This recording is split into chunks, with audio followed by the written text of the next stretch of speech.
आज हम उत्तर प्रदेश कुशीनगर जिले के तमकोही राज तहसील के अंतर्गत ग्राम जब हमारे देश के बच्चियों के साथ उनके साथ खिलवाड़ किया जाता है, जहां माँ बाप सोचते हैं हम अपनी बेटी की शादी कहीं किसी अच्छे जगह करेंगे, तो आज उन माँ बापों का भविष्य एक गड्ढे में गिरते हुए नजर आ रहा है। कहीं ना कहीं हमारे देश के प्रधानमंत्री, चाहे हमारे उत्तर प्रदेश के माननीय मुख्यमंत्री चुप बैठे हैं। आखिर में हमारे उत्तर प्रदेश में हो क्या रहा है? आइए, मेरे सामने उन्हीं बेटी के पिता हैं जिनके आंखों से आंसू बह रहे थे और सोचते हैं कि आज मैं इस समाज में कैसे जीऊं। और सबसे बड़ी चीज़ है, मैं उनसे बात करूंगा आखिर में वजह क्या है कि आज हमारे सामने आए हैं और इस पीड़ा में आए हैं। हम नहीं चाहेंगे कि फिर से किसी माँ बाप के ऊपर इस तरह की वारदात हो। क्या नाम है सर आपका? अमेरिका और कहाँ के रहने वाले हैं? तहसील कौन सा पड़ेगा? क्या वजह है कि आपने हम लोगों को बुलाया और ऐसी ऐसी बात कहा? क्या वजह है? वो कौन है? वो हमारे बेटी के गौवर है। क्या नाम है उनका? उमेश कुशवाहा। कहाँ के रहने वाले हैं? ऊपर ही कहीं बोला। जिला कौन सा है? ये कुशीनगर। तहसील कौन सा, उनका ब्लॉक कौन सा है?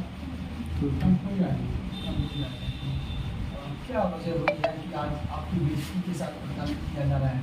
हमारे लड़की को बहुत मारता पीटा है, इनके साथ बहुत गद्दारी कर रहा है। वो हमारे लड़की को मारने के लिए वो बहुत परेशान है। बहुत 5-6 साल पहले से अपना दूसरा शादी चाहता कि हम कर लें। 5-6 साल पहले से आपकी लड़की को मारने की ये सोच रहे थे। फिर से आपने कभी किसी प्रशासन के पास जाके बहुत बार हमने किया, थाने में किया, बाराबंकी थाने से हुआ वहाँ।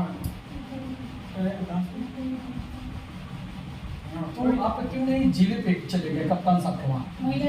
महिला थाना तो गए हम लोग, वहाँ से कोई सुनवाई नहीं हुआ। कोई वहाँ पर सोचिए, ऐसे थानेदार थोड़ा सा इन लोगों गरीबों पे भी ध्यान दें, क्योंकि कहीं ना कहीं गरीब आत्महत्या कर लेते हैं।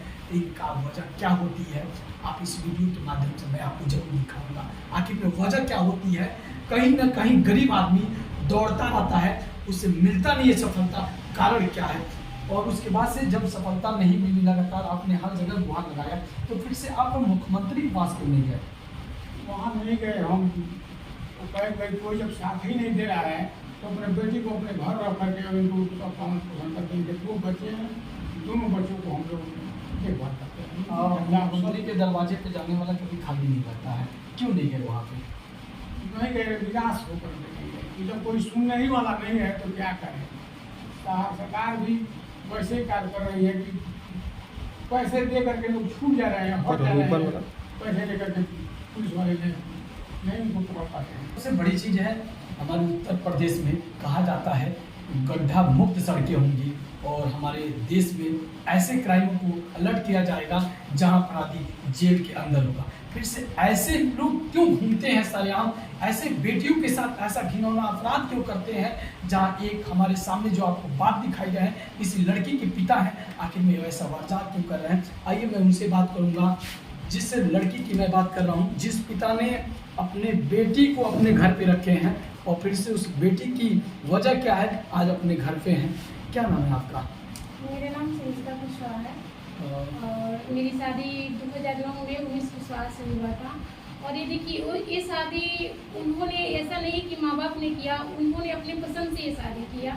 क्योंकि मैं उसमें बहुत मतलब अपने गांव की नहीं होता है कि लड़कियां, कोई भी लड़की अपने गांव की नज़र में सबसे ये बहुत पढ़ने लिखने वाली है, और पता नहीं उनको मेरे में क्या दिखा जी इस तरह की मतलब इतनी लेकर मेरे से शादी की। और फिर मेरे साथ वो कुछ दिन तो सही से रहे, उसके बाद से 2009 से वो हॉस्पिटल चलाना शुरू कर दिए।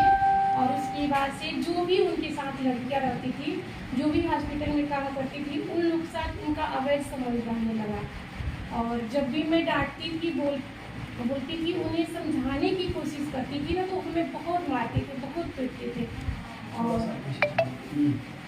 और सबसे बड़ी चीज़ है उनकी, जब हॉस्पिटल चलाते थे, पहला हॉस्पिटल आपने कब खोला? 2018 में दुधनी हॉस्पिटल चला। 2018 में हॉस्पिटल खुला और वहाँ पे मैं भी रहती थी और लड़कियाँ भी काम करती थी। और उन लोग से इनका अवैध संबंध रहता था, जो मैं देखती थी तो मैं मना करती थी। इसके लिए मुझे बहुत मारते थे, बहुत पीटते थे। और मुझे भगा देते थे वहाँ से। मैं भग करके कभी ससुराल जाती थी तो कभी मायके जाती थी, मतलब जाती थी, फिर उनको जरूरत पड़ता था तो फिर बुला के लाते थे, फिर मारते थे, पीटते थे, मैं फिर चली जाती थी। ऐसे करते करते मतलब मेरे जीवन नर्क बन चुका था। सबसे बड़ी चीज़ है यहाँ कहीं ना कहीं हॉस्पिटल चलता है और बगैर डिग्री का चलता है, तो ऐसे बगैर डिग्री वाले हॉस्पिटलों को सरकार बंद कराए। और क्या उनकी डिग्री थी? उनकी डिग्री कोई नहीं थी, वो प्रबंधक थे, हॉस्पिटल चलाते थे, उनकी कोई डिग्री नहीं थी। और सोचिए एक महिला है और इस समय ये पढ़ाई भी कर रही हैं और इनके पास 2 बच्चे हैं।